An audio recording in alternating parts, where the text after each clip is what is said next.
Hi ಎಲ್ಲ ಸ್ಪರ್ಧಾರ್ಥಿಗಳಿಗೆ ಈ ದಿನದ ಶುಭಾಶಯಗಳು.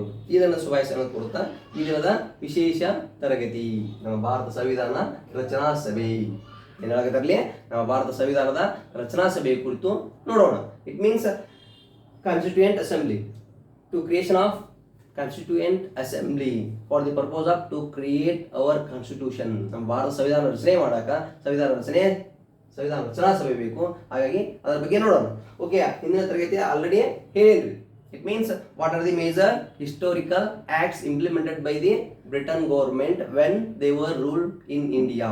ನಾವು ಭಾರತದಲ್ಲಿ ಬ್ರಿಟನ್ ಸರ್ಕಾರ ಆಳ್ವಿಕೆಯಲ್ಲಿದ್ದಾಗ ಅಂದ್ರೆ ಒಂದು ಪರೋಕ್ಷ ಆಳ್ವಿಕೆ ಆಗಿರ್ಬೋದು ಅಥವಾ ನೇರ ಆಳ್ವಿಕೆಯಲ್ಲಿದ್ದಾಗ ಆಗಿರ್ಬೋದು, ಆ ಕಾಯ್ದೆಗಳಲ್ಲಿ ಆಲ್ರೆಡಿ ಈ ಮಾಹಿತಿ ಹೇಳೈತಿ. ಆದರೂ ಕೂಡ ಸ್ವಲ್ಪ ಪ್ರಮಾಣದಲ್ಲಿ ಹೇಳಿ ಆ ಸಂವಿಧಾನ ರಚನೆ ಸಭೆ ಹೆಂಗೆ ರಚನೆ ಆಯಿತು ಅಂತಂದು ಹೇಳಕ್ಕೆ ಪ್ರಮುಖವಾಗಿ ಬೇಕಾಗೈತಿ. ಹಾಗಾಗಿ ಕೆಲವಷ್ಟು ಪ್ರಮುಖ ವಿಷಯಗಳನ್ನ ಚರ್ಚಿಸಿ ನೆಕ್ಸ್ಟ್ ಸಂವಿಧಾನ ರಚನಾ ಸಭೆ ಹೆಂಗೆ ರಚನೆ ಆಯಿತು, ಸಂವಿಧಾನ ರಚನಾ ಸಭೆಯಲ್ಲಿ ಎಷ್ಟು ಜನ ಇದ್ರು, ನೆಕ್ಸ್ಟ್ ಸಂವಿಧಾನ ರಚನಾ ಸಭೆಯಲ್ಲಿ ಪ್ರಥಮವಾಗಿ ಯಾವ ರೀತಿ ಸಂವಿಧಾನದ ರಚನೆ ಮಾಡೋಣ ಎಂಬಂತ ಪ್ರಕ್ರಿಯೆ ಜರುಗ್ತೈತಿ. ಹಾಗಾಗಿ ಅದರ ಪ್ರಮುಖ ವಿಷಯಗಳನ್ನ ಈ ದಿನ ನೋಡೋಣ. ನೋಡ್ರಿ, ಮೊದಲನೇದಾಗಿ ಏನಾಗುತ್ತೆ ಅಲ್ಲಿ ಸಂವಿಧಾನ ರಚನಾ ಸಭೆ ಏನಾಗುತ್ತೆ ಅಲ್ಲಿ constituent assembly to creation of our Indian constituent assembly. ಅಂದ್ರ ಭಾರತಕ್ಕೆ ಸಂವಿಧಾನದ ಅವಶ್ಯಕತೆ ಐತಿ. ಅಂದ್ರೆ there is no proper rules and regulations. ನಮ್ಮ ಭಾರತ ಸಂವಿಧಾನ ರಚನೆ ಆಗೋಕ್ಕಿಂತ ಮುಂಚೆ ನಮ್ಮ ಭಾರತದಲ್ಲಿ ಪ್ರಮುಖವಾದಂತಹ ಕಾನೂನು ಕಟ್ಟಳೆಗಳು ನಿಯಮಿತವಾಗಿ ಎಲ್ಲರಿಗೂ ಕೂಡ ಒಂದೇ ರೀತಿಯಾಗಿದ್ದಿಲ್ಲ. ಹಾಗಾಗಿ ಆ ಕಾನೂನು ಕಟ್ಟಳೆಗಳ ಗ್ರಂಥಗಳನ್ನು ರಚನೆ ಮಾಡುವಂಥ ಪ್ರಮುಖ ಪ್ರಕ್ರಿಯೆ ಜರುಗಿದ್ದು ಈ ಸಂವಿಧಾನ ರಚನಾ ಸಭೆಯಿಂದ. ಹಾಗಾಗಿ ಅದರ ವಿಶೇಷ ಮಾಹಿತಿಯನ್ನ ಈ ದಿನ ನಿಮ್ಮೊಂದಿಗೆ ಹಂಚಿಕೊಳ್ಳೋಣ. ನೋಡಿ, ಏನಾಗುತ್ತೆ ಫಸ್ಟ್ ಅಲ್ಲಿ ಈ ಸಂವಿಧಾನ ರಚನಾ ಸಭೆಯ ಪರಿಕಲ್ಪನೆ ಕೊಟ್ಟವರು ಯಾರು? First, who var introduce the concept of constituent assembly. ಈ ಸಂವಿಧಾನ ರಚನಾ ಸಭೆಯ ಅವಶ್ಯಕತೆ ಕುರಿತು ಮೊದಲು ಹೇಳಿದಂತ ಮಹಾನ್ ವ್ಯಕ್ತಿ ಯಾರು ಅಂತ ಕೇಳ್ಬೋದು. ಯಾರಿಗೆ ಫಸ್ಟ್ ಹೇಳಿದವರಲ್ಲಿ 1934ರಲ್ಲಿ ಮಾನವೇಂದ್ರನಾಥ್ ರಾಯ್ ಎಂಬುವರು ಪ್ರಮುಖವಾಗಿ ಸಂವಿಧಾನದ ರಚನಾ ಸಭೆಯ ಅವಶ್ಯಕತೆಯನ್ನ ಎಲ್ಲಿ ಬ್ರಿಟನ್ ಸರ್ಕಾರದ ಮುಂದೆ ಪ್ರಸ್ತುತಪಡಿಸ್ತಾರೆ. ನೋಡ್ರಿ, ಫಸ್ಟ್ ಹೇಳಕತ್ತಲ್ಲಿ 1934ರಲ್ಲಿ ಎಂ.ಎನ್. ರಾಯ್ ಎಂಬ ಸಮಾಜವಾದಿಯು ಭಾರತಕ್ಕೆ ಸಂವಿಧಾನ ರಚನಾ ಸಮಿತಿಯ ಅಗತ್ಯವನ್ನು ಪ್ರತಿಪಾದಿಸಿದರು. ಒಂದ್ ಕಡೆ ಭಾರತ ಸ್ವತಂತ್ರ ಚಳವಳಿ ನಡೆದೈತ್ರಿ. It means there were major revolutionary activity has been going on. ಅಂದ್ರೆ ಭಾರತ ಸ್ವತಂತ್ರಗೊಳ್ಳಬೇಕಂತದ್ದು ಪ್ರಮುಖವಾದಂಥ ರಾಷ್ಟ್ರೀಯ ಚಳವಳಿ ನಡೆದೈತಿ. ನೆಕ್ಸ್ಟ್ ಅದೇ ರೀತಿ ನಮ್ಮ ಭಾರತಕ್ಕೆ ಕಾನೂನು ಕಟ್ಟಳೆಗಳ ಗ್ರಂಥ ಬೇಕು ಅಂತಲೂ ಕೂಡ ಅವಾಗ ಪ್ರಮುಖವಾಗಿ ಯಾರು ಮಾನವೇಂದ್ರನಾಥ್ ರಾಯ್ ಎಂ.ಎನ್. ರಾಯ್ ಎಂಬ ಸಮಾಜವಾದಿ ಪ್ರಮುಖವಾಗಿ ಪ್ರಸ್ತುತಪಡಿಸ್ತಾರೆ ಎಲ್ರಿ ಬ್ರಿಟನ್ ಸರ್ಕಾರಕ್ಕ. ಅದು ಆಗಿಂದ ನೆಕ್ಸ್ಟ್ ಮತ್ತೆ ಯಾರು ಹೇಳ್ತಾರೆ 1935ರಲ್ಲಿ ಅದು ಅಷ್ಟೇ ಅಲ್ಲದೆ ಮತ್ತೆ ಹೇಳ್ತಾರೆ ಅಂತ ಹೇಳಕತ್ತಾರೆ. ಅಂದ್ರೆ ಮೊದಲು ಇವ್ರು ಯಾರು ಅಂದ್ರೆ ಮಾನವೇಂದ್ರನಾಥ್ ರಾಯ್ ಎಂಬ ಮಹಾನ್ ವ್ಯಕ್ತಿ ಯಾರು? ಅವನು ಕಮ್ಯುನಿಸ್ಟ್ ಪಾರ್ಟಿ ಆಫ್ ಇಂಡಿಯಾ ಪಕ್ಷದ ಸಂಸ್ಥಾಪಕ, ಕಮ್ಯುನಿಸ್ಟ್ ಪಾರ್ಟಿ ಆಫ್ ಇಂಡಿಯಾದ ಸ್ಥಾಪಕರು ಅಂತ ಹೇಳ್ಬೋದು. ಇವರು ಭಾರತದಲ್ಲಿ ಯೋಜನೆ ರೂಪಿಸುವುದಕ್ಕೆ ಸಂಬಂಧಿಸಿದಂತ ಪ್ರಮುಖ ಕಾನೂನು ಕಟ್ಟಳೆಗಳನ್ನು ರಚನೆ ಮಾಡಿ ಬ್ರಿಟಿಷ್ ಸರ್ಕಾರದ ಮುಂದೆ ಪ್ರಸ್ತುತಪಡಿಸಿದ್ರು. ಹಾಗಾಗಿ ಅವರನ್ನ ಪ್ರಮುಖ ಸಮಾಜವಾದಿ, ರಾಷ್ಟ್ರೀಯವಾದಿ ಅಂದ್ರೂ ಕೂಡ ತಪ್ಪಾಗಲಾರದು. ಓಕೆ, ಅದೇನೇ ಇರಲಿ. ನೆಕ್ಸ್ಟ್ 1935ರಲ್ಲಿ ಬಾಂಬೆಯಲ್ಲಿಯ ಭಾರತೀಯ ರಾಷ್ಟ್ರೀಯ ಕಾಂಗ್ರೆಸ್ ಸಂವಿಧಾನ ರಚನಾ ಸಭೆಯ ರಚಿಸುವಂತೆ ಬ್ರಿಟಿಷ್ ಸರ್ಕಾರಕ್ಕೆ ಒತ್ತಾಯ ಹೇರಿತು. ಅಂದ್ರೆ 1935ರಲ್ಲಿ ಬಾಂಬೆಯಲ್ಲಿ ಇಂಡಿಯನ್ ನ್ಯಾಷನಲ್ ಕಾಂಗ್ರೆಸ್ ಎಲ್ಲರೇ ರಾಜೇಂದ್ರ ಪ್ರಸಾದ್ ಅವರ ಅಧ್ಯಕ್ಷತೆಯಲ್ಲಿ ಜರುಗಿತು. ಡಾಕ್ಟರ್ ಬಾಬು ರಾಜೇಂದ್ರ ಪ್ರಸಾದ್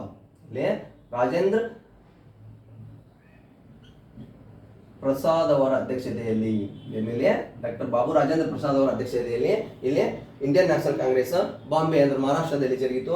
ಆವಾಗ ಅವರು ಕೂಡ ಬ್ರಿಟನ್ ಸರ್ಕಾರಕ್ಕೆ ಒತ್ತಾಯ ಮಾಡಿದ್ರಂತ ಏನಂದ್ರೆ ಸಂವಿಧಾನ ರಚನಾ ಸಭೆ ರಚಿಸುವ ಅವಶ್ಯಕತೆ ಐತಿ. ಯಾಕ್ರಿ ನಮ್ಮ ಭಾರತೀಯರಿಗೆ ಕಾನೂನು ಕಟ್ಟಳೆಗಳ ಗ್ರಂಥ ಇಲ್ಲ, ಕಾನೂನು ಕಟ್ಟಳೆಗಳ ನಿಯಮಿತವಾದಂಥ ರೂಲ್ಸ್ ಆ್ಯಂಡ್ ರೆಗ್ಯುಲೇಷನ್ ಇಲ್ಲ. ಹಾಗಾಗಿ ನಮಗೆ ಸಂವಿಧಾನ ರಚನಾ ಸಭೆ ರಚನೆ ಆಗಬೇಕು, ನಾವು ಸಂವಿಧಾನ ರಚನೆ ಮಾಡ್ಕೋಬೇಕು ಅನ್ನೋದಂತ ಮಾಹಿತಿಯನ್ನ ಈ ರಾಜೇಂದ್ರ ಪ್ರಸಾದ್ ಅವರ ನೇತೃತ್ವದಲ್ಲಿ ನಡೆದಂತ ಇಂಡಿಯನ್ ನ್ಯಾಷನಲ್ ಕಾಂಗ್ರೆಸ್ ಏನಲ್ಲಿ ಬಾಂಬೆಯಲ್ಲಿ ಇತ್ತು, ಅವರು ಕೂಡ ಬ್ರಿಟನ್ ಸರ್ಕಾರಕ್ಕೆ ಒತ್ತಾಯ ಮಾಡಿದ್ದರು ಅಂತ ಹೇಳಾಕತ್ತಾರು. ನೆಕ್ಸ್ಟ್ ಅದು ಅಷ್ಟೇ ಅಲ್ಲದೆ ಮತ್ತೆ ಏನಾಯ್ತು? 1938 ಹರಿಪುರ್ ಕಾಂಗ್ರೆಸ್ ಅಧಿವೇಶನ, ಗುಜರಾತ್ನಲ್ಲಿ ನಡೆದಂಥ ಹರಿಪುರ್ ಕಾಂಗ್ರೆಸ್ ಅಧಿವೇಶನದಲ್ಲಿ ಆ ಹರಿಪುರ್ ಕಾಂಗ್ರೆಸ್ ಅಧಿವೇಶನದ ಅಧ್ಯಕ್ಷತೆಯನ್ನು ಯಾರು ಜವಾಹರ್ಲಾಲ್ ನೆಹರು ಅವರು ವಹಿಸಿಕೊಂಡಿದ್ರು. ಅವರು ಕೂಡ ಭಾರತಕ್ಕೆ ಸಂವಿಧಾನ ರಚನಾ ಸಭೆಯ ಅವಶ್ಯಕತೆ ಐತಿ ಎಂದು ಬ್ರಿಟನ್ ಸರ್ಕಾರಕ್ಕೆ ಒತ್ತಾಯ ಮಾಡಿತು. ಓಕೆ, ಆ ಭಾರತಕ್ಕೆ ಸಂವಿಧಾನ ರಚನಾ ಸಭೆಯ ಅವಶ್ಯಕತೆ ಐತಿ. ಆ ಭಾರತ ಸಂವಿಧಾನ ರಚನಾ ಸಭೆ ಯಾವ ರೀತಿ ರಚನೆ ಆಗಬೇಕು? ವಯಸ್ಕ ಮತದಾನ ಪದ್ಧತಿಯ ಮುಖಾಂತರ ಸಂವಿಧಾನ ರಚನೆ ಆಗಬೇಕು ಎಂಬುವಂತ ಪ್ರಮುಖ ಮಾಹಿತಿಯನ್ನ 1938ರಲ್ಲಿ ಹರಿಪುರದಲ್ಲಿ ನಡೆದ ಇಂಡಿಯನ್ ನ್ಯಾಷನಲ್ ಕಾಂಗ್ರೆಸ್ ಅಂದ್ರೆ ಭಾರತೀಯ ರಾಷ್ಟ್ರೀಯ ಕಾಂಗ್ರೆಸ್ ಸಾರ್ವತ್ರಿಕ ವಯಸ್ಕ ಮತದಾನ ಪದ್ಧತಿಯ ಆಧಾರದ ಮೇಲೆ ಸಂವಿಧಾನ ರಚನಾ ಸಭೆಯ ಸದಸ್ಯರನ್ನು ಚುನಾಯಿಸಬೇಕೆಂದು ಅವರು ಕೂಡ ಒತ್ತಾಯಿಸಿದರು ಅಂತ ಹೇಳಾಕತ್ತಾರೆ. ಓಕೆ, ಸಂವಿಧಾನ ರಚನೆ ಆಗಬೇಕಂದ್ರೆ ಸ್ವತಂತ್ರ ಪಡೆದಿಂದ ಓಕೆ ಸಂವಿಧಾನ ಜಾರಿ ಬಂತು 1905 ಜನವರಿ 26ರಂದು. ಹಾಗಾಗಿ ಸ್ವತಂತ್ರಗೊಂಡಿದ್ದಾನೆ ಸಂವಿಧಾನ ರಚನಾ ಪ್ರಕ್ರಿಯೆ ಜರುಗಿಲ್ಲ. ಸ್ವತಂತ್ರ ಪೂರ್ವದಲ್ಲಿ ಈ ಪ್ರಮುಖವಾದಂತಹ ವಿಷಯಗಳನ್ನು ನೋಡಿದ್ರೆ ಅಂತಂದ್ರೆ ಚಳುವಳಿ ಸಂವಿಧಾನ ರಚನಾ ಚಳುವಳಿ ಪ್ರಾರಂಭವಾಗಿತ್ತು ಎಂಬುದೊಂದು ತಿಳಿದುಬರ್ತೈತಿ.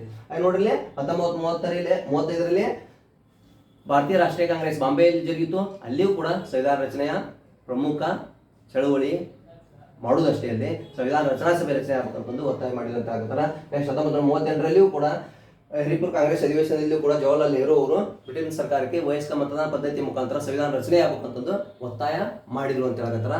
ಅದು ಅಷ್ಟೇ ಅಲ್ಲದೆ ಇಷ್ಟೆಲ್ಲ ಪ್ರಮುಖ ಪ್ರಕ್ರಿಯೆಗಳಿಗೆ ಭಾರತೀಯರ ಪ್ರಮುಖ ಒತ್ತಾಯಗಳಿಗೆ ಮಣಿದಂತಹ ಬ್ರಿಟನ್ ಸರ್ಕಾರ ಕೆಲವಷ್ಟು ಘೋಷಣೆಗಳನ್ನು ಕೊಡ್ತಾರೆ. ಅದಕ್ಕೆ ಅವ್ರು ಏನಂತಲ್ಲಿ ಆಗಸ್ಟ್ 1940ರಲ್ಲಿ ಆಗಸ್ಟ್ ತಿಂಗಳಲ್ಲಿ ಅವರೊಂದು ಕೊಡುಗೆ ಕೊಡ್ತಾರೆ. ಏನಂತ ಹೇಳ್ತಾರೆ ಅವರಲ್ಲಿ ಸಂವಿಧಾನ ರಚನಾ ಸಭೆ ಸ್ಥಾಪನೆ ಬೇಡಿಕೆಗೆ ಬ್ರಿಟಿಷ್ ಸರ್ಕಾರ ಒಪ್ಪಿಗೆ ಸೂಚಿಸ್ತಾರೆ. ಅವರು ಕೇವಲ ಒಪ್ಪಿಗೆ ಕೊಡ್ತಾರ. ಅದಕ್ಕಾಗಿ ಏನಾಗುತ್ತಲ್ಲಿ ಹಾಗಾಗಿ 1946 ಆಗಸ್ಟ್ ಕೊಡುಗೆ ಮೂಲಕ ಸಂವಿಧಾನ ರಚನಾ ಸಭೆಯ ಸ್ಥಾಪನೆಯ ಬೇಡಿಕೆಯನ್ನು ಮೊದಲ ಬಾರಿಗೆ ಬ್ರಿಟನ್ ಸರ್ಕಾರ ಒಪ್ಪಿಕೊಂಡಿತು. ಇಲ್ಲಿ ಇನ್ನೂವರೆಗೆ ಅವರು ಸಂವಿಧಾನ ರಚನೆ ಮಾಡ್ತೀವಿ, ಸಂವಿಧಾನ ರಚನಾ ಸಭೆ ರಚನೆ ಮಾಡ್ಕೋತೀವಿ ಅನ್ನಕ ಒಪ್ಪಿಗೆ ಕೊಟ್ಟಿದ್ದಿಲ್ಲ. ಬಟ್ ಈ ಎಲ್ಲ ಪ್ರಕ್ರಿಯೆಗಳು ಭಾರತದಾದ್ಯಂತ ಈ ಹೋರಾಟಗಳು ಸ್ವತಂತ್ರ ಚಳವಳಿ ಒಂದು ಕಡೆ ಆದ್ರೆ ಸಂವಿಧಾನ ರಚನಾ ಸಭೆ ರಚನೆಯ ಕುರಿತು ಕೆಲವಷ್ಟು ಹೋರಾಟಗಳು ನಡೀತಾವೆ. ಹಾಗಾಗಿ 1946 ಆಗಸ್ಟ್ ಕೊಡುಗೆ ಮುಖಾಂತರ ಕೇವಲ ಒಪ್ಪಿಗೆ ಸೂಚಿಸ್ತಾರೆ. ಆ ಒಪ್ಪಿಗೆ ಸೂಚಿಸುವ ಪ್ರಕ್ರಿಯೆಯಿಂದ ತಮ್ಮದೇ ಆದಂತಹ ಕೆಲವಷ್ಟು ಫಂಡಿಂಗ್ ಪಾಲಿಸಿ ಅದನ್ನು ಕುತಂತ್ರದ ನೀತಿ ನಿಯಮಗಳು ಉಳ್ಳವರು ಆಗಿರ್ತಾರೆ. ಯಾಕಂತಂದ್ರೆ ಏನಾಗಿರ್ತೈತೆ 1940 ಸಂದರ್ಭದಲ್ಲಿ ಎರಡನೇ ಜಾಗತಿಕ ಯುದ್ಧ ಸಂಭವಿಸುತ್ತಿರ್ತೈತಿ. ಆ ಎರಡನೇ ಜಾಗತಿಕ ಯುದ್ಧದಲ್ಲಿ ಭಾರತೀಯರ ಸಹಕಾರ ಪಡೆಯುವುದು ಕೂಡ ಇದರ ಹಿಂದಿರುವಂತ ಹಿನ್ನೆಲೆ ಆಗಿರ್ತೈತಿ. ಹಾಗಾಗಿ 1940ರಲ್ಲಿ ನಿಮಗೆ ಸಂವಿಧಾನ ರಚನೆ ಮಾಡ್ಕೋತಿರಲ್ಲ, ಸಂವಿಧಾನ ರಚನೆ ಸಭೆ ರಚನೆ ಮಾಡ್ಕೊಳಕತ್ರಿ, ಆ ಸ್ಥಾಪನೆಯ ಅವಕಾಶ ನಿಮಗೆ ಕೊಡ್ತೀವಿ ಅನ್ನೋದೊಂದು ಒಪ್ಪಿಗೆಯನ್ನು ಸೂಚಿಸ್ತಾರಂತ ಯಾವಾಗ್ರಿ 1940ರಲ್ಲಿ. ನೆಕ್ಸ್ಟ್ ಅದು ಅಷ್ಟೇ ಅಲ್ಲದೆ ನೆಕ್ಸ್ಟ್ ಈಗ 1940 ಅಷ್ಟೇ ಅಲ್ಲದೆ ನೆಕ್ಸ್ಟ್ 1942ರಲ್ಲಿ ಕ್ರೀಪ್ಸ್ ಆಯೋಗ ಅಂತ ಬರ್ತೈತಿ ಭಾರತಕ್ಕೆ. 1942ರಲ್ಲಿ ಸ್ಟಾಫರ್ಡ್ ಕ್ರೀಪ್ಸ್ ನೇತೃತ್ವದಲ್ಲಿ ಇಲ್ಲಿ ಕ್ರೀಪ್ಸ್ ಆಯೋಗ ಬರ್ತೈತಿ. ಆ ಕ್ರೀಪ್ಸ್ ಆಯೋಗ ಭಾರತಕ್ಕೆ ಬಂದಾಗ ಅವ್ರು ಏನ್ ಡಿಮ್ಯಾಂಡ್ ಮಾಡ್ತಾರ ನೋಡ್ರಿ. ಏನಾಗುತ್ತೆ ಎರಡನೇ ಮಹಾಯುದ್ಧದ ನಂತರ ಭಾರತವು ಸ್ವತಂತ್ರ ಸಂವಿಧಾನ ಅಳವಡಿಸಿಕೊಳ್ಳಲು ಅವಕಾಶ ನೀಡಿತು. ಓಕೆ, ನೆಕ್ಸ್ಟ್ ಈ ಚಳವಳಿ ಅಷ್ಟಕ್ಕೆ ನಿಲ್ಲ, ಅವ್ರು ಒಪ್ಪಿಗೆ ಸೂಚಿಸಿದ್ರು ಆಗಸ್ಟ್ ಕೊಡುಗೆ ಮುಖಾಂತರ.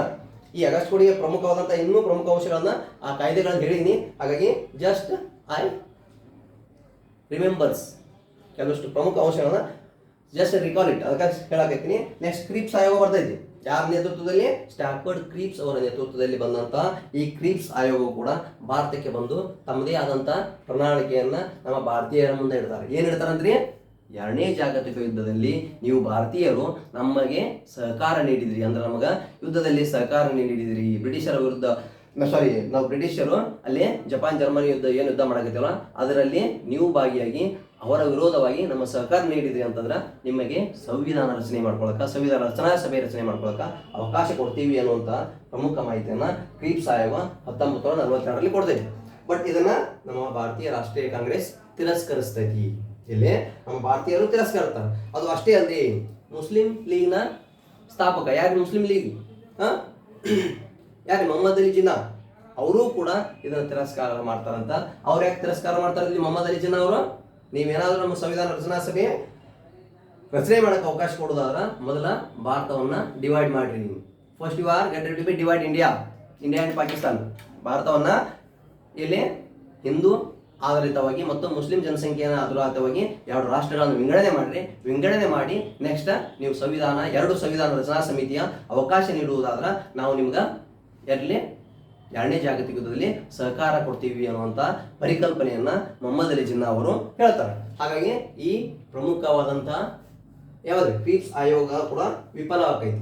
ಯಾಕಂದ್ರೆ ಮೊದಲನೇದಾಗಿ ಅವರು ಎರಡನೇ ಮಹಾಯುದ್ಧದಲ್ಲಿ ನಮ್ಮನ್ನ ಸಹಕಾರ ಪಡೆಯೋದಾಗಿತ್ತು. ಮೇನ್ ಈ ಆಶೆ ತೋರಿಸಿದ ಸಾಕು, ನಾವು ನಿಮ್ಗೆ ಸಂವಿಧಾನ ರಚನೆ ಮಾಡ್ಕೊಳಕತ್ರಿ, ನಿಮ್ಗೆ ಸಂವಿಧಾನ ರಚನೆ ಮಾಡ್ಕೊಳಕತ್ರಿ, ನಿಮ್ಗೆ ಅವಕಾಶ ಕೊಡ್ತೀವಿ ಅಂತ ಹೇಳಿ ಎರಡನೇ ಯುದ್ಧದಲ್ಲಿ ನಮ್ಮ ಏನ್ರಿ ಸಹಾಯ ಪಡೆಯುವುದಾಗಿತ್ತು. ಹಾಗಾಗಿ ನಮ್ಮ ಭಾರತ ಸರ್ಕಾರವೂ ಕೂಡ ತಿರಸ್ಕರಿಸಿತು. ಆದ್ರೆ ಇಲ್ಲಿ ಮುಸ್ಲಿಂ ಲೀಗ್ ಸಂಸ್ಥಾಪಕ ಮೊಹಮ್ಮದ್ ಅಲಿ ಕೂಡ ತಿರಸ್ಕಾರ ಮಾಡಿದ್ರು. ಮೊಹಮ್ಮದ್ ಅಲಿ ಯಾಕೆ ತಿರಸ್ಕಾರ ಮಾಡಿದ್ರು ಅಂದ್ರೆ ಇಲ್ಲಿ ಅವರಿಗೆ ಮೊದಲ ರಾಷ್ಟ್ರಗಳನ್ನು ಯಾರು ಮಾಡಬೇಕಾಗಿತ್ತು, Hindu Muslim community base. Next 2 ಸಂವಿಧಾನ ರಚನಾ ಸಭೆ ಅವಕಾಶ ನೀಡಬೇಕಾಗಿತ್ತು, ನೀವು ಹಂಗೆ ಕೊಡ್ತೀನಿ ಅಂತಂದ್ರೆ ಸಹಕಾರ ಮಾಡ್ತೀವಿ ಅಂತಂದು ಅವರು ಕೂಡ ತಿರಸ್ಕಾರ ಮಾಡ್ತಾರೆ. ಹಾಗಾಗಿ ಈ ಕ್ರಿಪ್ಸ್ ಆಯೋಗ ನಮ್ಮ ಭಾರತಕ್ಕೆ ಬಂದು ಸಕ್ಸಸ್ ಆಗಲ್ಲ ಅಂತ ಹೇಳ್ಬೋದು. ಪ್ರಮುಖವಾಗಿ ಇಷ್ಟು ವಿಷಯಗಳು ನೆನಪಿರಲಿ. ಅದಕ್ಕೆ ಇವು ಸಂವಿಧಾನ ರಚನಾ ಸಭೆಗೆ ಪ್ರಮುಖವಾಗಿ ಏನ್ರಿ ಹಿಸ್ಟೋರಿಕಲ್ ಸ್ಟೆಪ್ಪಿಂಗ್ ಸ್ಟೋನ್ಸ್, ಅದರ ಪ್ರಮುಖವಾಗಿ ಮಾಹಿತಿ ತಿಳ್ಕೋಬೇಕು. ಹಾಗಾಗಿ ಕರೆಕ್ಟಾಗಿ ಬರ್ಕೋರಿ. ನೋಡಿ ಹೇಳ್ಬೋದು. ನೆಕ್ಸ್ಟ್ ಇಲ್ಲಿ 1942 ಯಾವ್ದ್ರಿ ಕ್ರಿಪ್ಸ್ ಆಯೋಗ ಕೂಡ ವಿಫಲವಾಯಿತು. ಯಾಕೆ ಇಲ್ಲಿ ಹಿಂದೂ ಮತ್ತು ಮುಸ್ಲಿಮರಲ್ಲಿ ಕೆಲವಿಷ್ಟು ಬಿಕ್ಕಟ್ಟುಗಳು ಉಂಟಾದವು. ಅದೇ ರೀತಿ ನೆಕ್ಸ್ಟ್ 1946 ಮಾರ್ಚ್ 23ರಂದು ಕ್ಯಾಬಿನೆಟ್ ಆಯೋಗ ಭಾರತಕ್ಕೆ ಬರ್ತೈತಿ.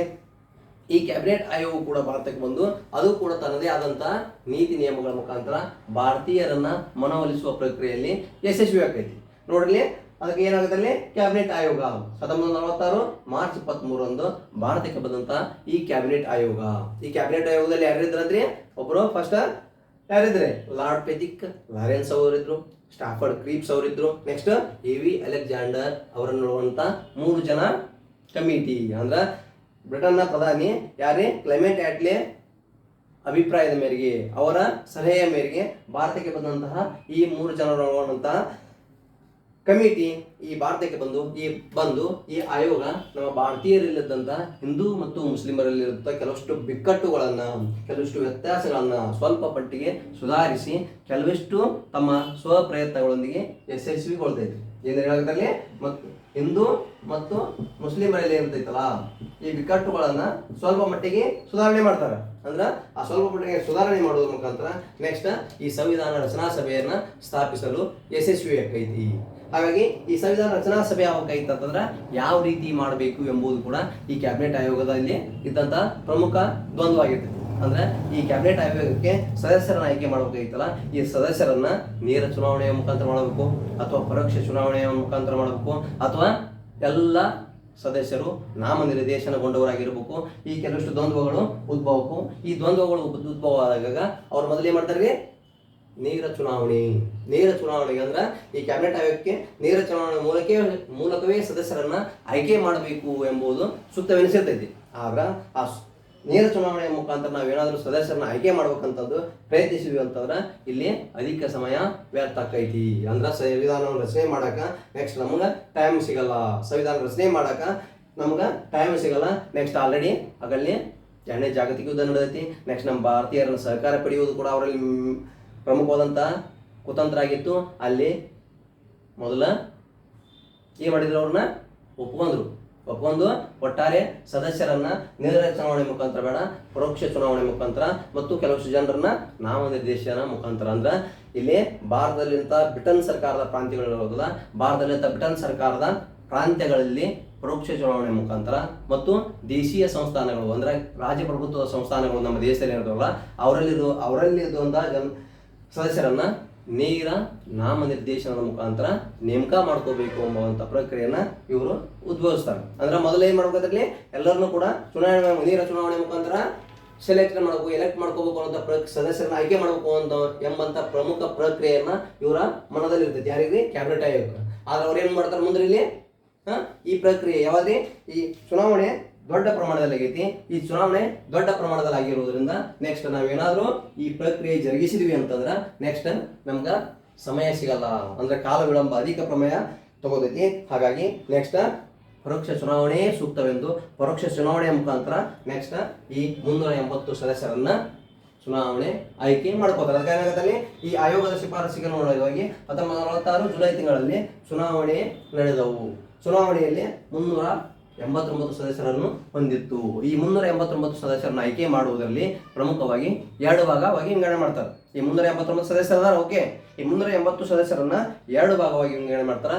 2 ಭಾಗ ಅಂತಂದ್ರೆ ಒಂದು ಬ್ರಿಟನ್ ಸರ್ಕಾರದ ಪ್ರಾಂತ್ಯಗಳು, ಅಂದ್ರೆ ಇಲ್ಲಿ ಬ್ರಿಟನ್ ಸರ್ಕಾರ ನಮ್ಮಲ್ಲಿ ಪ್ರಾಂತೀಯ ಶಾಸನ ಸಭೆಗಳು ಏನಿರ್ತದೆ ಅಂದ್ರೆ ಭಾರತದಲ್ಲಿ ಬ್ರಿಟನ್ ಸರ್ಕಾರದ ಪ್ರಾಂತ್ಯಗಳು ಇರ್ತಲ್ಲ, ಆ ಪ್ರಾಂತ್ಯಗಳಿಂದ 296 ಸದಸ್ಯರನ್ನ ಮತ್ತು ಅವರನ್ನ ಪ್ರತ್ಯಕ್ಷ ಅಥವಾ ಪರೋಕ್ಷ ಚುನಾವಣೆಯ ಮುಖಾಂತರ.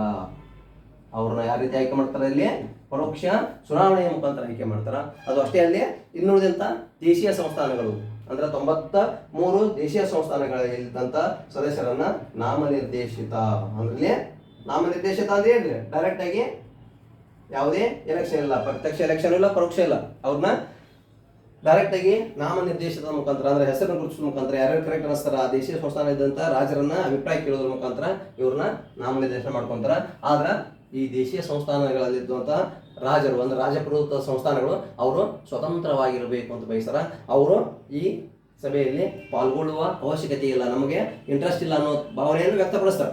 ಆದರೂ ಕೂಡ ನೆಕ್ಸ್ಟ್ ಈ ದೇಶೀಯ ಸಂಸ್ಥಾನಗಳ 93 ಜನ ನಾಮನಿರ್ದೇಶನದ ಮುಖಾಂತರ ಅಂದ್ರೆ ಯಾವುದೇ ರೀತಿ ಅಲ್ಲಿ ಏನ್ರಿ ಎಲೆಕ್ಷನ್ ಇಲ್ಲ ಅಂತ ಆಗತ್ತೆ. ಬಟ್ ಇಲ್ಲಿ ಪ್ರಾಂತೀಯ ಶಾಸನ ಸಭೆಗಳಿಂದ 296 ಜನ ಹಾಕಲ್ಲ, ಇವ್ರನ್ನ ಪರೋಕ್ಷ ಚುನಾವಣೆ ಮುಖಾಂತರ ನಮ್ಮ ಭಾರತದ ಸಂವಿಧಾನ ರಚನಾ ಸಭೆಗೆ ಒಟ್ಟಾರೆಯಾಗಿ 386 ಸದಸ್ಯರನ್ನ ಏನಕ್ಕ ಆಯ್ಕೆ ಮಾಡ್ತಾರ. ಈ 386 ಸದಸ್ಯರಲ್ಲಿ 296 ಸದಸ್ಯರ ಬ್ರಿಟಿಷ್ ಸರ್ಕಾರದ ದೇಶೀಯ ಸಂಸ್ಥಾನಗಳಿಂದ ಬ್ರಿಟಿಷ್ ಸರ್ಕಾರದ ಪ್ರಾಂತ್ಯಗಳು ಅಂದ್ರೆ ಭಾರತದಲ್ಲಿ ಬ್ರಿಟನ್ ಸರ್ಕಾರದ ಪ್ರಾಂತ್ಯಗಳಾದ 296, ನೆಕ್ಸ್ಟ್ 93 ದೇಶೀಯ ಸಂಸ್ಥಾನಗಳು ಅಂದ್ರೆ ರಾಜಪ್ರಭುತ್ವದ ಮನೆತನಗಳು ಅಂತ ನಮ್ಮ ಭಾರತದಲ್ಲಿದ್ವಲ್ಲ ಅವುಗಳಿಂದ ಆಯ್ಕೆ ಮಾಡ್ತಾರೆ. ಓಕೆ, ಒಟ್ಟಾರೆಯಾಗಿ 386 ಜನ ಆಯ್ಕೆ ಆದರು. ನೆಕ್ಸ್ಟ್ ಈ 296 ಜನಸಂಖ್ಯೆ ಅಂದ್ರೆ ಈ ಪ್ರಾಂತೀಯ ಶಾಸನ ಸಭೆಗಳಿಂದ ಆಯ್ಕೆ ಬ್ರಿಟನ್ ಸರ್ಕಾರದ ಪ್ರಾಂತೀಯ ಶಾಸನ ಸಭೆಗಳಿಂದ ಆಯ್ಕೆಯಾದಂಥ 296 ಜನಸಂಖ್ಯೆಯಲ್ಲಿ ನೆಕ್ಸ್ಟ್ ಯಾವ ರೀತಿ ವಿಂಗಡಣೆ ಆಕೈತಿ ಅಂದ್ರೆ ಕಾಂಗ್ರೆಸ್ನಿಂದ ಎಷ್ಟು ಹಾಕಿದ್ರಲ್ಲಿ ನೆಕ್ಸ್ಟ್ ಕಾಂಗ್ರೆಸ್ನಿಂದ ಎಷ್ಟು ಹಾಕಾರಿ ಟೋಟಲಿ ಕಾಂಗ್ರೆಸ್ನಿಂದ 208 ಜನ ಆಯ್ಕೆ ಆಗ್ತಾರೆ. ನೆಕ್ಸ್ಟ್ ಮುಸ್ಲಿಂ ಲೀಗ್ ಇಲ್ಲಿ ಕಾಂಗ್ರೆಸ್ ಆಗಿರ್ಬೋದು, ನೆಕ್ಸ್ಟ್ ಮುಸ್ಲಿಂ ಲೀಗ್ ಆಗಿರ್ಬೋದು, ನೆಕ್ಸ್ಟ್ ಸ್ವತಂತ್ರ ಅಭ್ಯರ್ಥಿಗಳು ಇಲ್ಲಿ ಕಾಂಗ್ರೆಸ್ನಿಂದ 73 ಜನ 208 ಜನ ಕಾಂಗ್ರೆಸ್ನಿಂದ ಎಲೆಕ್ಟ್ ಆಗ್ತಾರ, 73 ಜನ ಮುಸ್ಲಿಂ ಲೀಗ್ನಿಂದ, ನೆಕ್ಸ್ಟ್ 8 ಜನ ಸ್ವತಂತ್ರ ಅಭ್ಯರ್ಥಿಗಳು ಆಯ್ಕೆ ಆಗ್ತಾರ, ನೆಕ್ಸ್ಟ್ 7 ಜನ ಇತರೆ ವ್ಯಕ್ತಿಗಳು. ನೆಕ್ಸ್ಟ್ ಇತರೆ ಎಷ್ಟು ಹಾಕಾರತ್ತಾರೆ ಇದರಲ್ಲಿ 7 ಜನ ಇರ್ತಾರೆ. ಅದರಲ್ಲಿ ಈ ಬ್ರಿಟಿಷರ ಪ್ರಾಂತೀಯ ಶಾಸನ ಸಭೆಗಳಿಂದ 296ರಲ್ಲಿ ಕಾಂಗ್ರೆಸ್ನಿಂದ ಎಷ್ಟು 208, ಮುಸ್ಲಿಂ ಲೀಗ್ನಿಂದ 73, ನೆಕ್ಸ್ಟ್ ಇಂಡಿಪೆಂಡೆಂಟ್ ಸ್ವತಂತ್ರ ಅಭ್ಯರ್ಥಿಗಳು 8 ಜನ ಇರ್ತಾರೆ, ನೆಕ್ಸ್ಟ್ ಇನ್ನೂ ಕೆಲವಷ್ಟು ಇತರೆ ವ್ಯಕ್ತಿಗಳು 7 ಜನ ಇರ್ತಾರೆ. ಒಟ್ಟಾರೆಯಾಗಿ ಪ್ರಾಂತೀಯ ಶಾಸನ ಸಭೆಗಳಿಂದ 296 ಜನ ಯಾರಿರ್ತಾರ ಸದಸ್ಯರು, ಅದರಲ್ಲಿ ಸಂವಿಧಾನ ರಚನಾ ಸಭೆಯ ಸದಸ್ಯರು ಇರ್ತಾರೆ. ನೆಕ್ಸ್ಟ್ ಇದರಲ್ಲಿ ದೇಶೀಯ ಸಂಸ್ಥಾನಗಳಿಂದ 93 ಸದಸ್ಯರನ್ನು ಈ ಒಳಗೊಂಡಿರ್ತೈತಿ. ಒಟ್ಟಾರೆಯಾಗಿ ಪ್ರಮುಖವಾಗಿ ಕ್ಯಾಬಿನೆಟ್ ಆಯೋಗದ ಶಿಫಾರಸಿನ ಮೇರೆಗೆ ಸಂವಿಧಾನ ರಚನಾ ಸಭೆಯು ಕೂಡ ರಚನೆ ಆಯಿತು. ಈ ಸಂವಿಧಾನ ರಚನಾ ಸಭೆ ರಚನೆಯಾಗುವುದರೊಂದಿಗೆ ನೆಕ್ಸ್ಟ್ ಸಂವಿಧಾನದ ಪ್ರಮುಖ ಅವಶ್ಯಕತೆಗೆ ಪ್ರಮುಖ ಚಟುವಟಿಕೆಗಳನ್ನು ಯಾವ ರೀತಿ ಮಾಡಬೇಕು ಅನ್ನುವಂಥ ಪರಿಕಲ್ಪನೆ ನಮ್ಮ ಭಾರತೀಯರಲ್ಲಿ ಉದ್ಭವಿಸ್ತೈತಿ. ಓಕೆ, ಇದೇನೇ ಇರಲಿ, ಇದು ಅಷ್ಟೇ ಅಲ್ಲದೆ ಈ ಒಟ್ಟು 296 ಪ್ರಾಂತೀಯ ಶಾಸನ ಸಭೆಗಳ ಸದಸ್ಯರನ್ನ ಮತ್ತೆ ವಿವಿಧ ವರ್ಗಗಳಾಗಿ ವಿಂಗಡಣೆ ಮಾಡ್ತಾರೆ. ಓಕೆ, ಇದು ಕರೆಕ್ಟಾಗಿ ಫೋಟೋ ತಗೋರಿ ಅಥವಾ ಬರ್ಕೋತಿದ್ರ ಬರ್ಕೋರಿ. ನೋಡ್ರಿ ನೆಕ್ಸ್ಟ್ರಲ್ಲಿ ಈ ಬ್ರಿಟಿಷ್ ಪ್ರಾಂತದ 296 ಸದಸ್ಯರು ಅಂದ್ರೆ ಟೋಟಲ್ ಆಗಿ ಎಷ್ಟಿದೆ ಅಂತ ಹೇಳಿದ್ವಿ ಇಲ್ಲಿ 389 ಇದ್ರು. 389ರಲ್ಲಿ ನೆಕ್ಸ್ಟ್ 296 ಬ್ರಿಟಿಷ್ ಪ್ರಾಂತ್ಯದಿಂದ, ನೆಕ್ಸ್ಟ್ 93 ದೇಶೀಯ ಸಂಸ್ಥಾನಗಳಂತಿದ್ರು ಅಂತ ಹೇಳಿದ್ವಿ. ಈ 296 ಬ್ರಿಟಿಷ್ ಪ್ರಾಂತ್ಯದ ಸದಸ್ಯರನ್ನ ಮತ್ತೆ ವಿವಿಧ ವರ್ಗಗಳಾಗಿ ವಿವಿಧ ಗುಂಪುಗಳಾಗಿ ವಿಂಗಡಣೆ ಮಾಡಿದ್ರು ಅಂತ ಹೇಳಕತ್ತಾರೆ. ಅಂದ್ರೆ ಮೊದಲನೇದಾಗಿ ವರ್ಗ 1 ಅಂದ್ರೆ ವಿವಿಧ ವರ್ಗಗಳಾಗಿ ಮಾಡಿದ್ರಂತ. ವರ್ಗ 1, ವರ್ಗ ಎ, ವರ್ಗ ಬಿ, ವರ್ಗ ಸಿ ಅಂತಂದು 3 ವರ್ಗಗಳಾಗಿ ವಿಂಗಡಣೆ ಮಾಡಿದ್ರು ಅಂತ ಹೇಳಕತ್ತಾರ. ಆ ವರ್ಗಗಳಲ್ಲಿ ಬರುವಂತ ಪ್ರಮುಖ ಪ್ರದೇಶಗಳು ಯಾವುವು ಅಂದ್ರ ಮೊದಲನೇದಾಗಿ ಏನಿದ್ರಂತಲ್ಲಿ ವರ್ಗ ಎ. ಈ ವರ್ಗ ಎದಲ್ಲಿ ಏನಾಗತ್ತಲ್ಲ ಹಿಂದೂ ಜನಸಂಖ್ಯೆ ಅಧಿಕವಿರುವ ಪ್ರಾಂತ್ಯಗಳು. It means this is the major area. The Hindu community is much more. ಅಂದ್ರೆ ಅಧಿಕ ಜನಸಂಖ್ಯೆ ಆದಂತ ಹಿಂದೂ ಜನಸಂಖ್ಯೆ ಅಧಿಕ ಅದರ ಅಲ್ಲಿ ಹಿಂದೂ ಜನಸಂಖ್ಯೆ ಅಧಿಕವಿರುವ ಪ್ರದೇಶವನ್ನ ವರ್ಗ ಎ ಅಂತ ಮಾಡಿದ್ರು ಅಂತ ಹೇಳಕತ್ತಾರ. ನೆಕ್ಸ್ಟ್ ಅದೇ ರೀತಿ ವರ್ಗ ಬಿ ಮುಸ್ಲಿಂ ಜನಸಂಖ್ಯೆ ಅಧಿಕವಿರುವ ಪಶ್ಚಿಮ ಪ್ರಾಂತ್ಯಗಳು. ಮುಸ್ಲಿಂ ಜನಸಂಖ್ಯೆ ಅಧಿಕವಿರುವ ಪಶ್ಚಿಮ ಪ್ರಾಂತ್ಯಗಳು. It means just now we call it as the Pakistan ಅಂತ ಕೇಳಿದ್ರು ಆ ಪ್ರದೇಶಗಳು ಅಂತ ಹೇಳಕತ್ತಾರ. ನೆಕ್ಸ್ಟ್ ವರ್ಗ ಸಿ ಮುಸ್ಲಿಂ ಜನಸಂಖ್ಯೆ ಅಧಿಕವಿರುವ ಪೂರ್ವ ಪ್ರಾಂತ್ಯಗಳು. ಜಸ್ಟ್ ಲೈಕ್ ಏನ್ರಿ ಅಸ್ಸಾಮು ಆಗಿರ್ಬೋದು, ನೆಕ್ಸ್ಟ್ ಈ ಕಡೆ ಕೆಳಗೆ ಬರುವಂಥ ಬಾಂಗ್ಲಾದೇಶ ಆಗಿರ್ಬೋದು, ನೆಕ್ಸ್ಟ್ ಇಲ್ಲಿ ನಮ್ಮ ಬೆಂಗಾಲ್ ಆಗಿರ್ಬೋದು, ಆ ಪ್ರದೇಶ ಅಂತ ಹೇಳಕತ್ತಾರೆ. ಹಾಗಾಗಿ ಪ್ರಮುಖ ಇಲ್ಲಿ ಬರುವಂಥ ಪ್ರಮುಖ ಪ್ರದೇಶಗಳು ಯಾವುವು ಅಂದ್ರೆ ವರ್ಗ ಎ ದಲ್ಲಿ ಹಿಂದೂ ಜನಸಂಖ್ಯೆ ಅಧಿಕ ಇರುವುದು ಅಂತ ಹೇಳಕತ್ತಾರ. ವರ್ಗ ಬಿ ದಲ್ಲಿ ಮುಸ್ಲಿಂ ಜನಸಂಖ್ಯೆ ಅಧಿಕ ಇರುವ ಪಶ್ಚಿಮ ಪ್ರಾಂತ್ಯಗಳು ಅಂತ ಹೇಳಕತ್ತಾರ. ವರ್ಗ ಸಿ ದಲ್ಲಿ ಮುಸ್ಲಿಂ ಜನಸಂಖ್ಯೆ ಅಧಿಕವಿರುವ ಪೂರ್ವ ಪ್ರಾಂತ್ಯಗಳು ಅಂತ ಹೇಳಕತ್ತಾರ. ವರ್ಗ ಎ ದಲ್ಲಿ ಬರುವಂತ ಪ್ರಮುಖ ಪ್ರದೇಶಗಳು ಯಾವುವು? ವರ್ಗ ಎ ದಲ್ಲಿ ಯಾವ ಬರ್ತಾವ್ರಿ ಇಲ್ಲಿ? ಒಂದು ಬಾಂಬೆ ಆಗಿರ್ಬೋದು, ನೆಕ್ಸ್ಟ್ ಯಾವ್ದ್ರಿ ಬಿಹಾರ್ ಆಗಿರ್ಬೋದು, ನೆಕ್ಸ್ಟ್ ಯುನೈಟೆಡ್ ಪ್ರೊವಿನ್ಸ್. ಯಾವ್ದು ಯುನೈಟೆಡ್ ಪ್ರೊವಿನ್ಸ್ ಅಂತಂದ್ರೆ ನೆಕ್ಸ್ಟ್ ಇತ್ತಾಗ ಬರೀತೀನಿ ಮೊದಲ ಮದ್ರಾಸ್ ಆಗಿರ್ಬೋದು, ನೆಕ್ಸ್ಟ್ ಒಡಿಶಾ ಆಗಿರ್ಬೋದು, next united province. It means just ನಾವು we call it as the Uttar Pradesh, UP united province, united province ಮಧ್ಯ ಪ್ರಾಂತ್ಯ ಇದು ಅಂತ ಕರಿತಾ ಇರೋದಕ್ಕೆ. ನೆಕ್ಸ್ಟ್ ಇನ್ನೊಂದು ಐತ್ರಿ, ಯಾವ್ದು ಇನ್ನೊಂದ್ರಿ? Central province. ಇನ್ನೊಂದು ಸೆಂಟ್ರಲ್ ಪ್ರೊವಿನ್ಸ್, ಸಾರಿ ಮಧ್ಯ ಪ್ರಾಂತ್ಯ, ಸೆಂಟ್ರಲ್ ಪ್ರೊವಿನ್ಸ್ ಅಂತ ಕರಿತಾರೆ. ಮಧ್ಯ ಪ್ರಾಂತ್ಯ ಅಂದ್ರೆ ಪ್ರಮುಖವಾಗಿ ಈ ಪ್ರಾಂತ್ಯಗಳ ವಿಂಗಡಣೆ. ಅಂದ್ರೆ ಈ ಪ್ರಾಂತ್ಯಗಳು ಎಲ್ಲೆಲ್ಲಿ ಬರ್ತಾವು ಅಂದ್ರೆ ವರ್ಗ ಎ ದಲ್ಲಿ ಹಿಂದೂ ಜನಸಂಖ್ಯೆ ಅಧಿಕ ಇರುವುದು ಅಂತ ಹೇಳಕತ್ತಾರ. ಹಿಂದೂ ಜನಸಂಖ್ಯೆ ಇರುವಂಥ ಬಾಂಬೆ ಪ್ರದೇಶ ಆಗಿರ್ಬೋದು, ಬಿಹಾರ್ ಪ್ರದೇಶ ಆಗಿರ್ಬೋದು, ಮದ್ರಾಸ್ ಆಗಿರ್ಬೋದು, ಒಡಿಶಾ ಆಗಿರ್ಬೋದು, next united province Uttar Pradesh ಆಗಿರ್ಬೋದು, ನೆಕ್ಸ್ಟ್ ಸೆಂಟ್ರಲ್ ಪ್ರೊವಿನ್ಸ್ ಮಧ್ಯಪ್ರದೇಶ ಮತ್ತು ಅದರ ಮಧ್ಯದ ಭಾಗ ಆಗಿರ್ಬೋದು. ಈ ರೀತಿಯಾಗಿ ಹಿಂದೂ ಜನಸಂಖ್ಯೆ ಅಧಿಕವಿರುವ ಪ್ರಾಂತ್ಯಗಳನ್ನ ವರ್ಗ ಎ ಅಂತ ಮಾಡ್ತಾರ. ನೆಕ್ಸ್ಟ್ ವರ್ಗ ಬಿ ಮುಸ್ಲಿಂ ಜನಸಂಖ್ಯೆ ಅಧಿಕವಿರುವ ಪ್ರದೇಶ. ಯಾವ್ದ್ರಲ್ಲಿ ಮುಸ್ಲಿಂ ಜನಸಂಖ್ಯೆ ಅಧಿಕವಿರುವ ಪ್ರದೇಶ ಅಂತಂದ್ರ ಒಂದು ಪಂಜಾಬ್, ನೆಕ್ಸ್ಟ್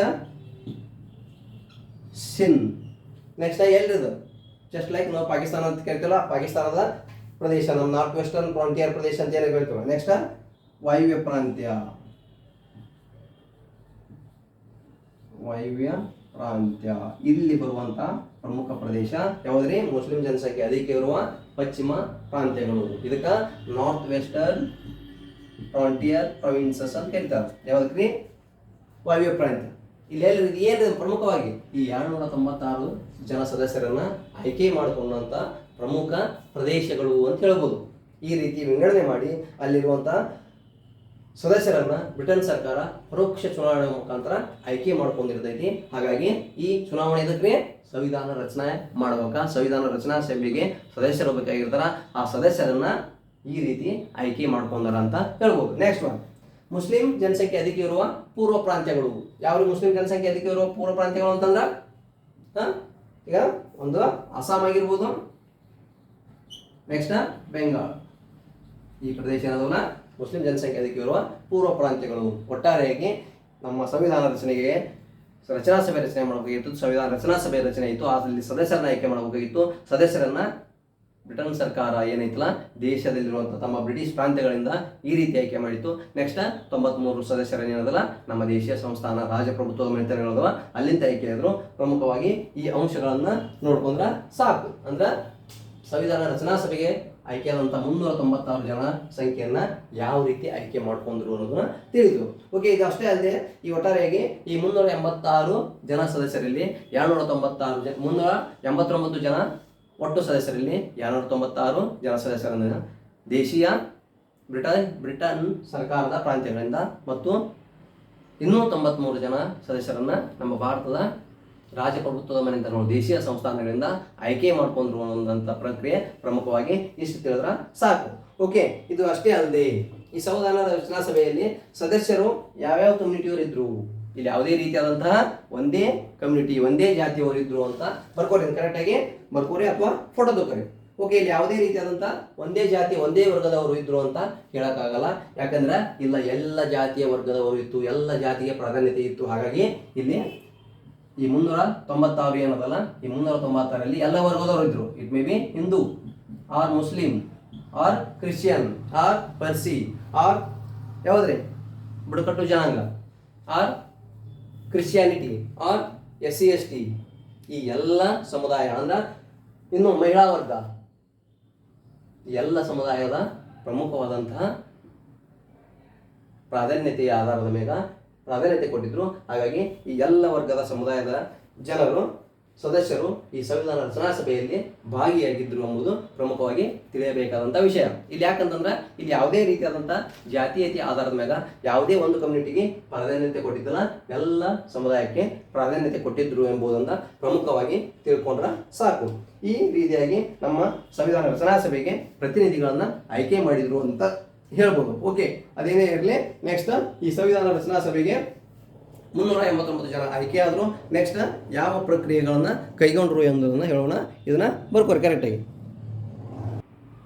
ನೋಡ್ರಿ. ನೆಕ್ಸ್ಟ್ ಅಲ್ಲಿ ನಮ್ಮ ಭಾರತ ಸಂವಿಧಾನದ ರಚನಾ ಸಭೆಗೆ ಪ್ರತಿನಿಧಿಸಿದಂಥ ಪ್ರಮುಖ ವ್ಯಕ್ತಿಗಳು ಅಂದ್ರೆ ಟೋಟಲ್ ಆಗಿ 389 ಇದ್ರು ಅಂತ ಹೇಳಿದ್ವಿ. ನೆಕ್ಸ್ಟ್ ಈ 380ರಲ್ಲಿ 296 ಪ್ರಾಂತ್ಯ, ನೆಕ್ಸ್ಟ್ 93 ಜನ ಅಂತ ಏನು ವಿಂಗಡಣೆ ಮಾಡಿದ್ವಿ. ಅದೇನೇ ಇರಲಿ, ಒಟ್ಟಾರೆಯಾಗಿ ಸಂವಿಧಾನ ರಚನಾ ಸಭೆಗೆ ಪ್ರತಿನಿಧಿಸಿದಂಥ ಪ್ರಮುಖರು. ನಮ್ಮ ಭಾರತ ಸಂವಿಧಾನ ರಚನೆ ಆಗಕ್ಕೆ ಸಂವಿಧಾನ ರಚನಾ ಸಭೆ ರಚನೆ ಆಯಿತು. ಆ ಸಂವಿಧಾನ ರಚನಾ ಸಭೆಗೆ ಪ್ರತಿನಿಧಿಸಿದಂಥ ಪ್ರಮುಖ ವ್ಯಕ್ತಿಗಳು, ಇಟ್ ಮೀನ್ಸ್ ಮೈಸೂರಿನಿಂದ ಪ್ರತಿನಿಧಿಸಿದವರು. ಮೈಸೂರಿನಿಂದ ಅಂತಂದ್ರೆ ಏನು ಪ್ರಸ್ತುತ ಕರ್ನಾಟಕ ಅಂತ ಕೇಳ್ತೀವಲ್ಲ, ಈ ಕರ್ನಾಟಕದಿಂದ ಪ್ರತಿನಿಧಿಸಿದಂಥ ಪ್ರಮುಖ ವ್ಯಕ್ತಿಗಳು ಯಾರು ಅಂತ ಹೇಳಕತ್ತಾರೆ. ಯಾರು ಪ್ರತಿನಿಧಿಸಿದ್ರಲ್ಲಿ ಚಂಕಲ್ರಾಯ್ ರೆಡ್ಡಿ ಆಗಿರ್ಬೋದು, ಟಿ ಸಿದ್ದಲಿಂಗಯ್ಯನವರಾಗಿರ್ಬೋದು, ಯಾರು ಎಸ್ ವಿ ಕೃಷ್ಣಮೂರ್ತಿ ಆಗಿರ್ಬೋದು, ಕೆಂಗಲ್ ಹನುಮಂತಯ್ಯನವರಾಗಿರ್ಬೋದು. ನೆಕ್ಸ್ಟ್ ಅದೇ ರೀತಿ ಚೆನ್ನಯ್ಯ ಇತರರು ಭಾಗಿಯಾಗಿದ್ರು. ಎಲ್ಲಿಂದರೆ ಈ ಮೈಸೂರಿನಿಂದ ಪ್ರತಿನಿಧಿಸಿದಂಥ ಪ್ರಮುಖ ಯಾರು ಪ್ರತಿನಿಧಿಗಳು ಸಂವಿಧಾನದ ರಚನಾ ಸಭೆಗೆ. ಫಸ್ಟ್ ಯಾರು ಅಂತ ಹೇಳ್ತಾರೆ, ಒಂದನೇದ್ರಲ್ಲಿ ಕೆ ಸಿ ರೆಡ್ಡಿ. ಯಾರು ಇವರು? ಕೆ ಸಿ ರೆಡ್ಡಿ ಅಂತಂದ್ರ ಯಾರ್ರಿ? ಕೆಂಗಲ್ ಕೆ ಸಿ ರೆಡ್ಡಿ ಅಂದ್ರೆ ಯಾರ್ರಿ? Chengalroy Reddy. Next S V Krishnamurthy, S V Krishnamurthy. Next ಅದಷ್ಟಲ್ಲದೆ ಮತ್ತೆ ಯಾರು ಬರ್ತಾರಲ್ಲಿ? T Siddalingaiah, T Siddalingaiah. ಇವ್ರು ಯಾರೇ ಪ್ರಮುಖವಾಗಿ ಸಂವಿಧಾನ ರಚನಾ ಸಭೆಯಲ್ಲಿ ಭಾಗಿಯಾದಂಥವ್ರು. ನೆಕ್ಸ್ಟ್ ಕೆಂಗಲ್ ಹನುಮಂತಯ್ಯ, ಕೆ ಹನುಮಂತಯ್ಯನವರು, ಹನುಮಂತಯ್ಯ. ಈ ರೀತಿಯಾಗಿ ಪ್ರಮುಖವಾಗಿ ಮೈಸೂರಿನಿಂದ ಪ್ರತಿನಿಧಿಸಿದಂಥ ಪ್ರಸ್ತುತ ಕರ್ನಾಟಕ ಏನಂತ ಕರಿತೀವಲ್ಲ, ಕರ್ನಾಟಕದಿಂದ ಪ್ರತಿನಿಧಿಸಿದಂಥ ಪ್ರಮುಖ ವ್ಯಕ್ತಿಗಳು ಎಲ್ಲಿ ಸಂವಿಧಾನ ರಚನಾ ಸಭೆಗೆ. ಅದೇ ರೀತಿ ಬಾಂಬೆ ಪ್ರಾಂತ್ಯದಿಂದ ಪ್ರತಿನಿಧಿಸಿದವರು ಯಾರು? ಯಾರ್ಯಾರು ಬಾಂಬೆ ಪ್ರಾಂತ್ಯದಿಂದ ಪ್ರತಿನಿಧಿಸಿದವರು? ಒಂದು ಎಸ್ ನಿಜಲಿಂಗಪ್ಪನವರು, ಎಸ್ ನಿಜಲಿಂಗಪ್ಪನವರು ಆಗಿರ್ಬೋದು. Next R Diwakar. ಇವ್ರು ಯಾರು? ಬಾಂಬೆ ಪ್ರಾಂತ್ಯದಿಂದ ಪ್ರತಿನಿಧಿಸಿದಂಥ ಪ್ರಮುಖ ವ್ಯಕ್ತಿಗಳು ಸಂವಿಧಾನ ರಚನಾ ಸಭೆಗೆ. ಅದೇ ರೀತಿ ಮಹಿಳಾ ಪ್ರತಿನಿಧಿಗಳು. ಓಕೆ, ನಮ್ಮ ಭಾರತ ಸಂವಿಧಾನ ರಚನೆಗೆ ಮಹಿಳಾ ಪ್ರತಿನಿಧಿಗಳು ಕೂಡ ಭಾಗಿಯಾಗಿದ್ದರು. ಹಾಗಾದರೆ ಪ್ರಮುಖ ಮಹಿಳಾ ಪ್ರತಿನಿಧಿಗಳು ಯಾರು ಅಂತ ಕೇಳ್ಬೋದು. ಹಾಗಾಗಿ ಪ್ರಮುಖ ಮಹಿಳಾ ಪ್ರತಿನಿಧಿಗಳು ಯಾರು ಅಂತ ಹೇಳ್ಬೋದು. ಇಲ್ಲಿ ಮೊದಲನೇದಾಗಿ ಎಲ್ಲಿ ಅಮ್ಮು ಸ್ವಾಮಿನಾಥನ್ ಅಂದ್ರೆ ಮದ್ರಾಸ್ ಪ್ರಾಂತ್ಯದಿಂದ ಭಾಗಿಯಾದಂಥ ಅಮ್ಮು ಸ್ವಾಮಿನಾಥನ್ ಆಗಿರ್ಬೋದು. ನೆಕ್ಸ್ಟ್ ದ್ರಾಕ್ಷಾಯಿಣಿ ವೇಲಾಯುಧನ್ ಆಗಿರ್ಬೋದು, ಅವರು ಕೇರಳ ಪ್ರಾಂತ್ಯದ ಭಾಗಿಯಾಕರ. ನೆಕ್ಸ್ಟ್ ಅದಷ್ಟೇ ಅಲ್ಲದೆ Drakshayini ವೇಲಾಯುಧನ. Next S C Mehta ಆಗಿರ್ಬೋದು. ನೆಕ್ಸ್ಟ್ ಕಮಲಾ ಚೌಧರಿ ಆಗಿರ್ಬೋದು. ಅದೇ ರೀತಿ ನೆಕ್ಸ್ಟ್ ಲೀಲಾರಾಯ್ ಆಗಿರ್ಬೋದು. ನೆಕ್ಸ್ಟ್ ದುರ್ಗಾ ದೇಶಮುಖ್ ಆಗಿರ್ಬೋದು. ನೆಕ್ಸ್ಟ್ ಯಾರ್ರಿ? ಸಿಸ್ಟರ್ ಆಫ್ ಜವಾಹರ್ಲಾಲ್ ನೆಹರು, ಯಾರು? ವಿಜಯಲಕ್ಷ್ಮಿ ಪಂಡಿತ್ ಆಗಿರ್ಬೋದು. ನೆಕ್ಸ್ಟ್ ಸುಚಿತಾ ಕೃಪಲಾನಿ ಆಗಿರ್ಬೋದು. ನೆಕ್ಸ್ಟ್ ಸರೋಜಿನಿ ನಾಯ್ಡು ಆಗಿರ್ಬೋದು.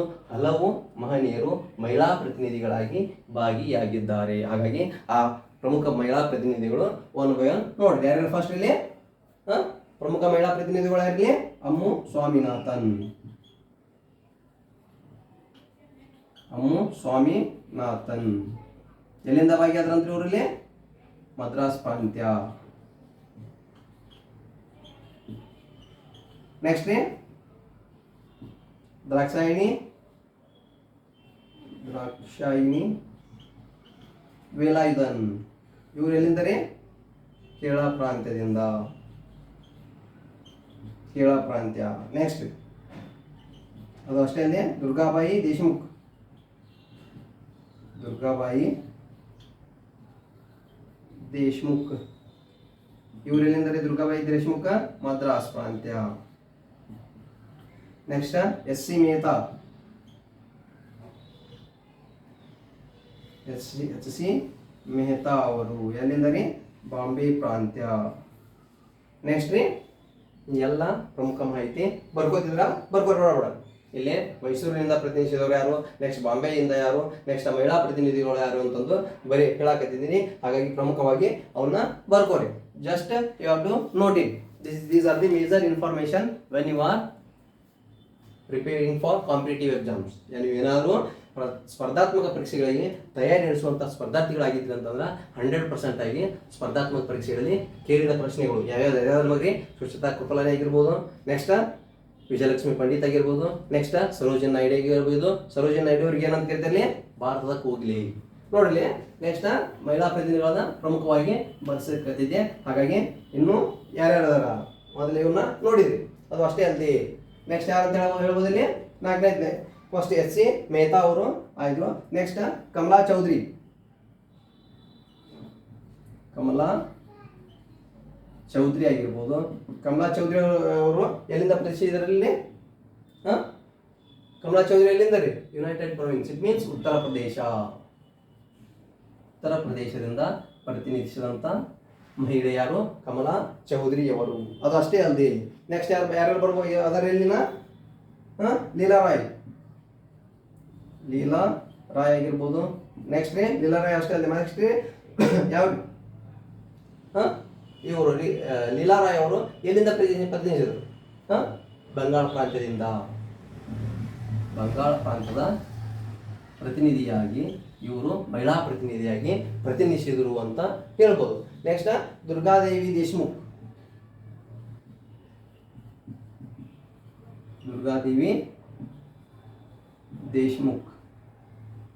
ಎಲ್ಲಿಂದ ರೀ ಇವರು ದುರ್ಗಾದೇವಿ ದೇಶ್ಮುಖ್ ಅವರು, ಇವರು ಕೂಡ ಮದ್ರಾಸ್ ಪ್ರಾಂತ್ಯ, ಇವರು ಕೂಡ ಎಲ್ಲಿಂದ ರೀ ಪ್ರಮುಖವಾಗಿ ಮದ್ರಾಸ್ ಪ್ರಾಂತ್ಯದಿಂದ ಭಾಗಿಯಾದರು ಅಂತ ಹೇಳ್ಬೋದು. ನೆಕ್ಸ್ಟ್ ಮಾಲತಿ ಚೌಧರಿ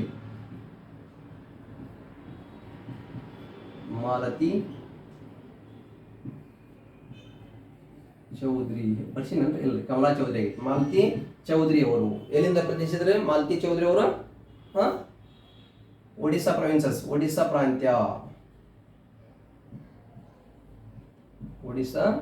ಪ್ರಾಂತ್ಯದಿಂದ ಇವರು ಪ್ರತಿನಿಧಿಯಾಗಿ ಭಾಗಿಯಾದರು ಅಂತ ಹೇಳ್ಬೋದು. ನೆಕ್ಸ್ಟ್ ಇನ್ನೂ ಯಾರದಾರೆ, ಇನ್ನು ಹಲವು ಜನ ಅದರಲ್ಲಿ ಪ್ರಮುಖವಾಗಿ ಯಾರದಾರ ಅವ್ರಷ್ಟೇ ಹೇಳಾಕತ್ತಿದ್ದೀನಿ, ಹಾಗಾಗಿ ಅವನಷ್ಟೇ ಪ್ರಮುಖವಾಗಿ ನೋಡ್ಕೋರಿ. ನೆಕ್ಸ್ಟ್ ಪೂರ್ಣಿಮಾ ಎಂಬುವರು ಬರ್ತಾರೆ. ಪೂರ್ಣಿಮಾ ಇವರು ಕೂಡ ಸಂವಿಧಾನ ರಚನಾ ಸಭೆಯಲ್ಲಿ ಭಾಗಿಯಾದಂಥ ಪ್ರಮುಖ ಮಹಿಳೆ. ಎಲ್ಲಿಂದ ಇವರೇ, ಪೂರ್ಣಿಮಾ ಬ್ಯಾನರ್ಜಿ, ಉತ್ತರ ಪ್ರದೇಶ್ ನೋಡ್ಕೊಳ್ಳಿ. ಕರೆಕ್ಟ್ ಆಗಿ ಬರ್ಕೊಂಡ್ರಿ ಅಂತಂದ್ರೆ then these are the major information for your competitive examinations also. Okay, ಇನ್ನಿಷ್ಟು ಪ್ರಮುಖವಾಗಿ ಬರೆಸ್ತೀನಿ, ಬಡ ಬಡವನ್ನ ನೋಡ್ಕೋರಿ. ಇಲ್ಲ ಬರ್ಕೋದಿಲ್ಲ ಬರ್ಕೋರಿ, ಇಲ್ಲ ಸ್ಕ್ರೀನ್ ಶಾಟ್ ತಗೋರಿ, ಆಮೇಲೆ ಬರ್ಕೋರಿ.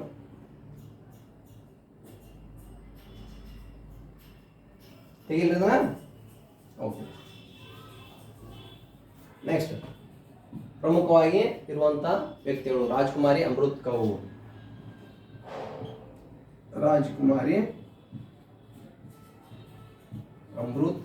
ಎಲ್ಲಿಂದ ಭಾಗಿಯಾದ್ರೆ ಇವರು,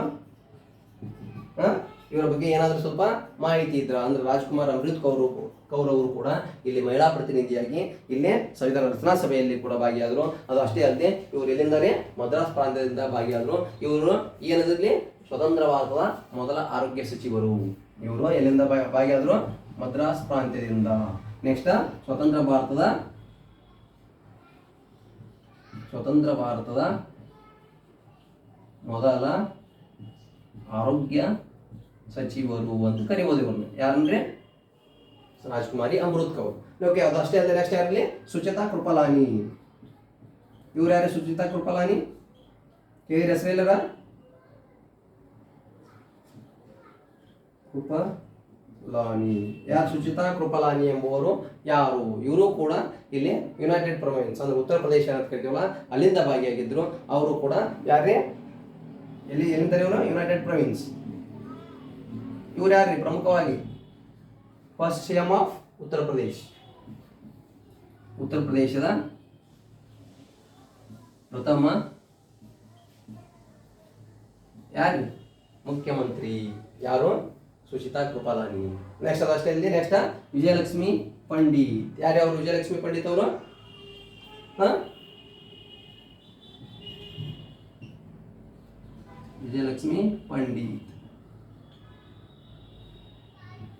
ವಿಜಯಲಕ್ಷ್ಮಿ ಪಂಡಿತ್ ಅವರು ಪ್ರಮುಖವಾಗಿ ಎಲ್ಲಿಂದ ಭಾಗಿಯಾದರು?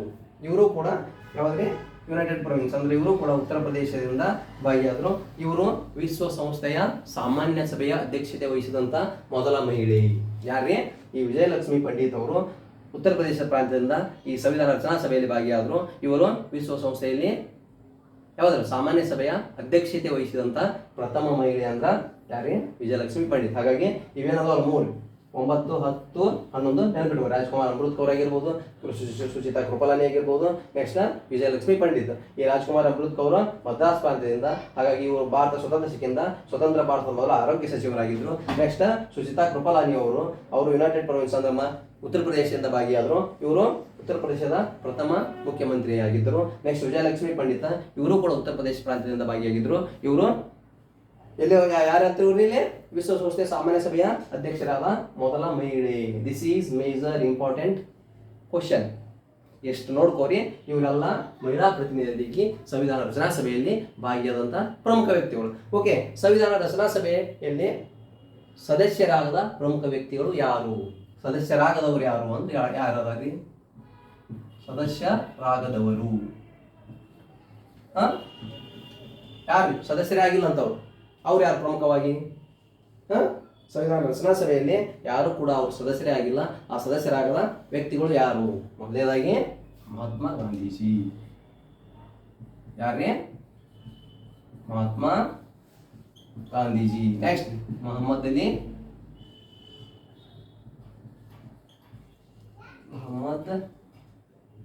ಅಲಿ ಜಿನ್ನಾ. ನೆಕ್ಸ್ಟ್ ರೀ ಯಾರು ಇವ್ರು ಅಂದ್ರ ಭಾಗಿಯಾಗದೇ ಇರುವಂತ ವ್ಯಕ್ತಿಗಳು ಅಂತ ಹೇಳಕತ್ತಾರ. ನೆಕ್ಸ್ಟ್ ಇನ್ನೊಬ್ರು ಯಾರ್ರಿ? ಜಯಪ್ರಕಾಶ್ ನಾರಾಯಣ್.